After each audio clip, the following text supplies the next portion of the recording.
C'est le sourire, c'est la joie absolument pour tout le monde. Loïc Braillet, journaliste RMC Sport, Roland Courbis, consultant RMC Sport. Nous avons également Laure Lepailleur, consultant de football RMC Sport, et Fabien Antoniente, réalisateur, supporter du PSG. Le supporter que vous êtes est plus que ravi. C'est 3-0, 4-0, 5-0 du coup. 5-0, vous êtes arrivé en disant c'est un de trop, quoi. Avant le match. Il m'a dit... avant le match, non, sérieusement, il m'a dit, bon, pour mon prochain film et tout, tu vois pas qu'il gagne 5-0. et puis quoi encore?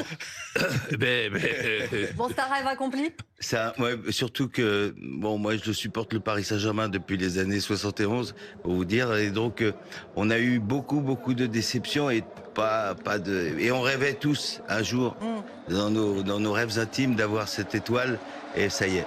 Le miracle est accompli. Et pas volé, parce que... Et de quelle manière? C'est ce que j'allais vous dire. Roland Courbis, de quelle manière? 5-0, on n'y croyait plus. On s'attendait éventuellement à une victoire du Paris Saint-Germain, mais 5-0, sincèrement, on ne pouvait pas y penser une seconde. Le Paris Saint-Germain a réussi son match de A à Z. C'est tout le contraire de l'Inter de Milan, qui quand même nous a déçus énormément. Laure, quand on voit ces images du Parc des Princes, la joie des supporters, là, on est dans ce qui se fait de mieux dans le sport. Ouais, forcément, une Ligue des Champions avec son club, c'est un moment incroyable. Je pense qu'aussi aujourd'hui, il y a une vraie identité qui se dégage de cette équipe. Et il y a un amour des supporters pour ce qu'ils ont pu voir sur le terrain, cette intensité, ces retours défensifs de la part des attaquants. Je pense qu'aujourd'hui, il y a des vraies valeurs sur lesquelles s'identifient les supporters. Et cette victoire, elle n'est pas du tout volée. C'est vrai que le score est assez large, et c'est d'ailleurs historique dans cette compétition. Mais il y a eu un match à sens unique où le Paris Saint-Germain a survolé cette finale. C'est un record d'ailleurs, Loïc Braillet. Jamais il y avait eu un tel écart. C'est non seulement une victoire, mais une victoire exceptionnelle. C'est une humiliation pour l'Inter. Ayons la victoire modeste. C'est vrai, il y en a qu'un qui pouvait le voir, c'est Fabien. Non, mais c'est pas pour insulter les Interistes ou quoi, mais jamais on aurait pu imaginer un tel score. Ce n'est jamais arrivé en finale de Ligue des Champions. C'est souvent des matchs fermés, les finales européennes. Et là, ça a été une domination du début à la fin. On rappelle quand même les buteurs, doublé de Désiré Doué, qui est quand même l'homme de cette finale. Hakimi qui avait ouvert le score, et puis ensuite Kvaratskhelia et le jeune Mayolou en fin de match. C'était une réussite totale, un triomphe pour Luis Enrique, le score valide tous ses choix. Il y avait eu un doute sur Barcola ou Doué comme titulaire. Il a choisi Doué, il marque un doublé.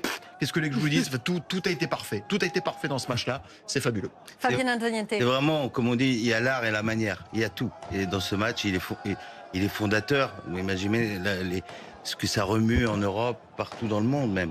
Et de voir ce jeune Doué qui porte bien son nom, entre parenthèses, qui nous a régalé de gestes techniques, et il a que 19 ans. Parce que c'est une équipe jeune aussi. Ouais. Qui avait pas l'air d'appréhender l'enjeu. Donc c'est vraiment, ils ont été bien guidés par le coach, ils sont rentrés dans les meilleures conditions, et puis voilà, ça s'est déroulé devant nos yeux. Regardez ces images du stade, du Parc des Princes, qui sont incroyables de cette équipe. Luis Enrique qui a réussi à porter une nouvelle équipe au plus haut, sans, entre guillemets, les stars, sans les paillettes. C'est un vrai match, c'est un vrai match d'équipe. Roland Courbis, c'est une vraie cohésion d'équipe. Complètement. Après, les joueurs actuels ont un certain nom, mais n'ont pas encore la réputation d'être des stars, mais ils vont pas tarder. on va aller voir Pierre Barbin qui nous attend. Pierre Barbin, vous êtes à l'intérieur du Parc des Princes. Faites-nous vivre ce moment magique. Oui, c'est un moment de magie, vraiment, depuis une grosse demi-heure, même depuis le début du match. En fait, l'ambiance a monté à chaque but. C'était encore plus fort, les décibels étaient toujours plus importants. On est avec Brian. Est-ce que vous vivez aujourd'hui votre meilleur jour en tant que supporter du Paris Saint-Germain? Ça fait plusieurs jours que je dors pas. J'ai même du mal à parler tellement j'ai crié avant le match. Moi, je suis pas supporter depuis 2011. Je suis supporter depuis que j'ai une dizaine d'années, j'ai 33 ans. Des moments comme ça, j'arrive même pas à y croire. C'est des moments inoubliables. Après, je pense que je vais avoir du mal à dormir ce soir. J'ai même fait la barbe aux couleurs du PSG. Et j'ai pas que la barbe, je vais vous montrer. montrez-nous. C'est vrai qu'il y a une ambiance incroyable. Il y a là le logo sur le pectoral du Paris Saint-Germain. Je crois que c'est le Parc des Princes aussi qu'on voit sur l'épaule gauche. C'est le Parc des Princes qu'on voit sur l'épaule gauche aussi. 1970. C'est un Spartiate avec un ballon et un crampon. Parce que les guerriers parisiens, c'est nous. C'est les supporters, on est là depuis la création du club. Et là, c'est une chanson du club. Est-ce que vous auriez imaginé, est-ce que vous avez imaginé ce scénario 5-0?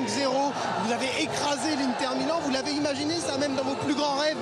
Non, à partir du moment que contre City qu'on perd 2-0, on se voyait un peu sortir de la Ligue des Champions. Au jour d'aujourd'hui, on la soulève. On est sur un nuage. Qu'est-ce que vous allez faire là maintenant? Je sais pas, mais je sais même pas. Ma tête, elle est pleine d'idées, plein de. Là, je voudrais. Je sais même pas. J'arrive même pas à y croire. Vous serez demain dans Paris pour aller les féliciter, pour voir les joueurs? Ah oui, c'est sûr. Demain, c'est moi le premier. Demain, c'est moi le premier. Bon, merci Brian, on vous laisse retourner en tribune fêter cette victoire. Premier sacre européen pour le PSG. 48 000 supporters ici au Parc des Princes qui sont aux anges. Et la fête va continuer dans les prochaines minutes, dans les prochaines heures, sans aucun doute dans toute la capitale. Merci beaucoup Pierre Barbin, alors qu'on vit cette ambiance incroyable. Fabienne Antoniente, vous êtes fan depuis le début, depuis 1970. Ça vous fait quoi cette image-là maintenant? Je suis un peu comme cet homme. Vous êtes un peu sonné, vous aussi? À la barbe bicolore, mais je suis un peu sonné parce qu'en fait on y croit, mais le score est tellement énorme. Je peux vous dire que les tatoueurs vont avoir beaucoup de boulot. Vous aussi, vous allez franchir l'étape? Je pas encore, mais je veux dire qu'il y en a qui vont taffer, quoi. Et regardez la Tour Eiffel. C'est toute la France qui salue cette victoire exceptionnelle. Et c'est peut-être ça qui est le plus frappant ce soir. C'est le PSG qui remporte la coupe, mais on a l'impression que c'est toute la France qui vibre. Qu'est-ce que vous en pensez tous? Moi, je suis pas d'accord avec ça. Pour moi, c'est vraiment le peuple parisien qui vibre. Et je peux vous dire, on va peut-être aller voir Marseille dans quelques instants. D'accord. Ce sera pas ça. Ça sera pas la même ambiance. Allez voir les supporters de Lyon qui portent pas les supporters parisiens dans leur cœur non plus. Et je trouve que c'est très bien que ça soit comme ça. C'est pas une victoire française, c'est une victoire parisienne, c'est une victoire d'un club, c'est une victoire d'une ville. Alors, comme c'est la capitale, évidemment, le rayonnement médiatique est énorme. Évidemment, il est international même. Je crois qu'on comptait presque 400 millions de spectateurs. Je crois pas en du tout ce que vous dites. Ah bon? Pas du tout. Moi, je pense, et je pense que c'est bien que ça soit comme ça. C'est la victoire d'un pays. C'est le pays qui gagne. Je ne sais pas. Moi, je pense que c'est surtout un grand club. Non, mais je suis pas sûr. J'ai des copains qui m'appellent du Pays Basque, de plusieurs régions. Tout le monde se réjouit. Mais bien sûr. Et même Mohamed Eni, qui est supporter marseillais, quelque part ça le fait marrer. Et à force de faire des sketchs contre Paris, c'est devenu la mascotte de Paris. Oui. Alors on va aller voir Samy Sfaxi, on va lui demander ce qu'il en pense. Samy, victoire de Paris ou victoire de la France?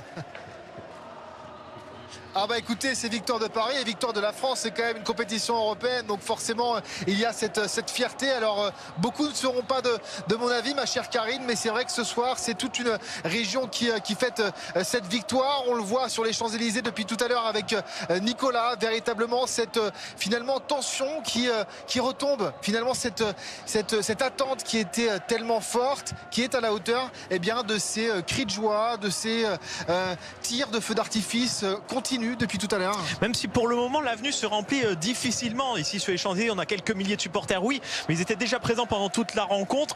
On a quand même une difficulté à remplir ces Champs-Élysées depuis tout à l'heure, mais oui, ils attendent ça depuis des années. Les supporters parisiens, les joueurs parisiens étaient les favoris des bookmakers juste avant cette rencontre. Ils ont répondu présent ce soir avec une super victoire 5-0 face à l'Inter Milan, et maintenant on converge tranquillement. Il y a toute la nuit pour converger vers le centre de Paris. On converge tranquillement pour venir voir l'Arc de Triomphe ou pour aller voir la Tour Eiffel qui est illuminée aux couleurs du Paris Saint-Germain.